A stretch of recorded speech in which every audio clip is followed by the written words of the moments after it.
Hi, ladies and gentlemen. Today we're exploring a topic that touches each of us more deeply than we often admit: how much of ourselves we should truly share with the world. In an age of oversharing and instant connection, we're often taught that transparency equals authenticity.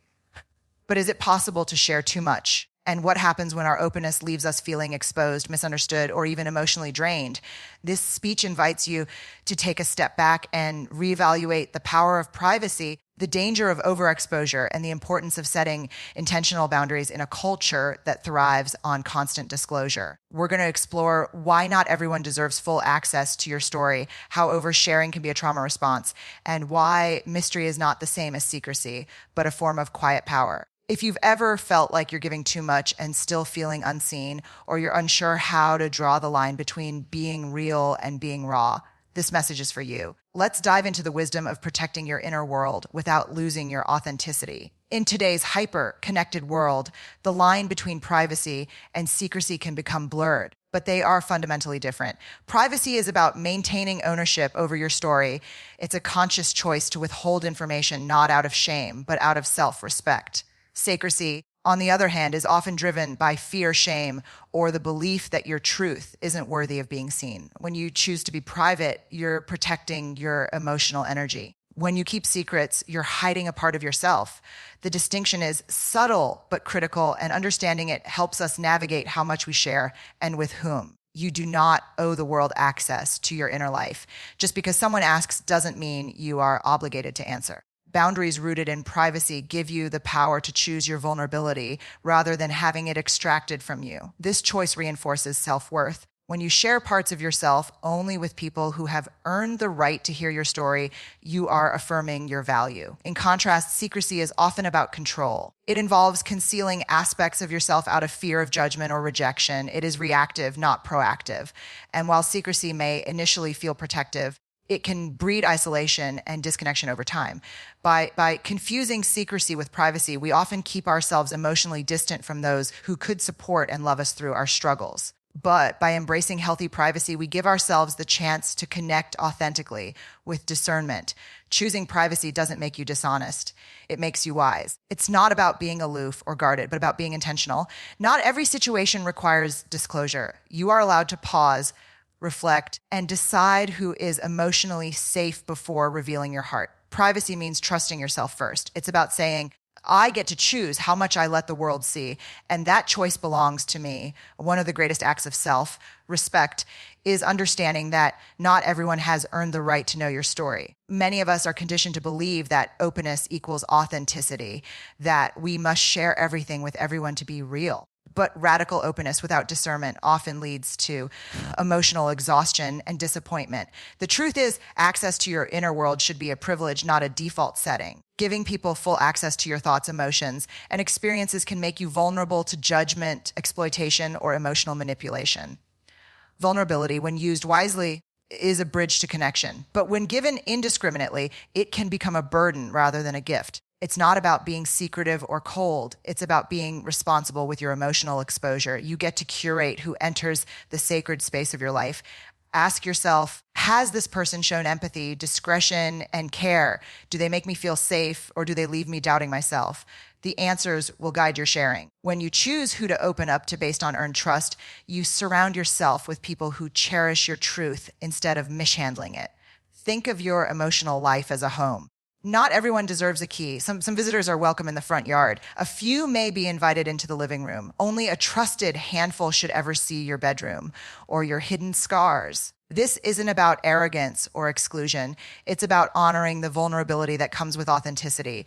Being selective with your story also helps prevent emotional burnout. When you overshare with people who are not emotionally available or invested, you deplete your energy and risk re-traumatizing yourself. But when you reserve your truth for people who have proven they can hold it, you create deeper, more meaningful relationships. Discernment is a form of emotional intelligence. It's knowing that just because someone is curious doesn't mean they care.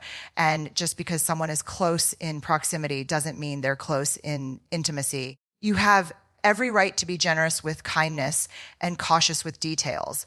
The right people won't need all of you all at once.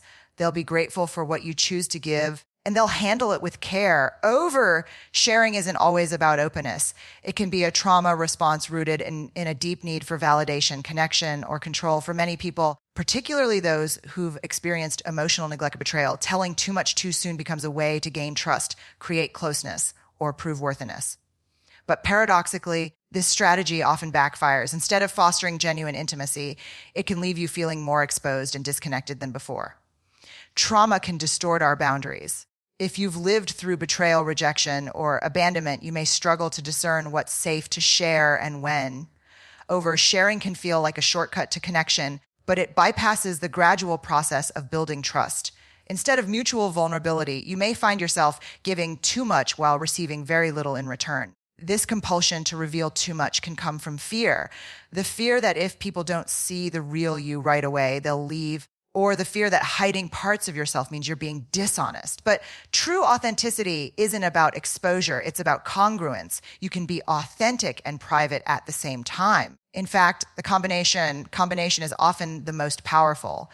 When you overshare, you risk re-traumatizing yourself. You put tender parts of your story into hands that may not be capable of holding them. If the response is dismissive, judgmental, or indifferent, it reinforces the original wound. Healing begins when we treat our story as sacred and share it with people who have proven they can honor it. Boundaries are the antidote to trauma-driven oversharing. They slow down the process and allow safety to be established before vulnerability is given. When you trust yourself to withhold until the moment is right, you reclaim agency over your narrative. You say, I get to choose who knows me, not my fear, not my trauma, not my desperation for connection. It's also important to remember that oversharing is not the same as processing. Sometimes we mistake venting for healing, but true healing often happens in quieter, more reflective spaces, in therapy, in solitude, or in the company of one or two trusted souls. Not everyone deserves to be part of your healing process, especially if they weren't part of your pain in the first place. Ultimately, healing from trauma means learning to trust again, not just others, but yourself. Trusting that your story has value. Trusting that you can handle being misunderstood without over-explaining. Trusting that boundaries are not barriers to love, but invitations to real, grounded, reciprocal connection. In a world that demands constant visibility, choosing to be mysterious is a radical act of self-possession. Mystery doesn't mean being deceptive or aloof. It means retaining the sacred parts of yourself for those who have earned the right to see them. There is strength in not being fully known by everyone. You don't owe the world your full transparency to be valid, valuable, or visible. When you keep parts of your story close, you are asserting control over your narrative. You're not hiding, you're choosing. And that choice can be empowering. Being mysterious allows you to protect your energy and keep your identity from becoming defined by public perception. You are more than what you reveal. But mystery should not be confused with isolation. The goal isn't to shut people out or build emotional walls. The goal is to curate who has access to your truth. And when true power comes from being able to choose openness without feeling obligated to it. You're not withholding because you're afraid. You're discerning because you're wise. When you carry an air of mystery, it invites curiosity, not confusion. It challenges others to earn your trust rather than assume it. This creates stronger, more respectful relationships. You are not being difficult or dramatic when you say, I'm not ready to share that yet. You are being protective of your peace. Mystery also helps preserve your sense of self in a noisy world. When everyone knows everything about you, it's easy to become reactive, constantly adjusting to feedback, opinions, or criticism. But when you keep some things for yourself, you remain grounded in your own truth. You become less dependent on external validation because your worth is rooted in what you know, not what others see. And yet, mystery isn't about hiding in fear. It's about knowing the difference between what is sacred and what is shareable. It's not about being emotionally unavailable. It's about being emotionally intelligent. You're not trying to be unreadable. You're simply living in a way that says, I am whole without needing to be fully explained. And the key is balance. Too much mystery and you risk loneliness, too little, and you lose your center. The sweet spot is in choosing transparency with intention. The world doesn't need your entire soul to understand your value. The right people will respect your mystery and celebrate your trust when you decide to let them in. Boundaries aren't barriers. They're bridges to real connection. Many people misunderstand boundaries as harsh, rigid rules that keep people out. But in truth, boundaries are what allow relationships to thrive in safety, clarity, and mutual respect. When you clearly define what is okay and what isn't, you create the conditions for real intimacy to grow. You are telling others, this is how you can love me well. Setting boundaries around what you share and with whom isn't about secrecy or selfishness. It's about protecting your energy, your values, and your emotional landscape. You're not being difficult when you say, I'm not comfortable discussing that. You're being self-aware, and that awareness helps others feel safe too, because when people know where you stand, they don't have to guess or tiptoe. They can trust the clarity of your communication. Boundaries also prevent resentment. When we overshare or give too much emotionally, it often leads to feeling depleted, misunderstood, or unappreciated. This isn't the fault of others. It's the result of not honoring our own limits. We think of it as, but when you establish healthy boundaries, you're not only protecting yourself, you're teaching others how to be in relationship with you in a way that works for both sides. In a culture that often rewards overexposure, where posting every thought, meal, or moment is the norm, choosing to have boundaries around your story is an act of quiet rebellion. It says, I don't need validation to know my worth. You can still be open, honest, and emotionally available without being fully transparent all the time. Vulnerability is powerful when it's intentional, not when it's performative or coerced. Boundaries also foster deeper connection. When people feel that you trust them enough to open up slowly and intentionally, it builds a foundation of safety and respect. They don't feel overwhelmed or responsible for your emotions. They feel invited into your truth with care. And that's how meaningful bonds are formed, not through forced closeness, but through earned intimacy. At the heart of it all, this isn't about being secretive or shutting the world out. It's about learning how to honor your emotional truth while preserving your peace. When we realize that we don't have to share everything with everyone to be real, we reclaim a powerful sense of agency. We learn to speak from a place of grounded strength, not desperation. You deserve to be known, but only by those who have earned the right to know you. You deserve to be heard, but not at the cost of your own well-being.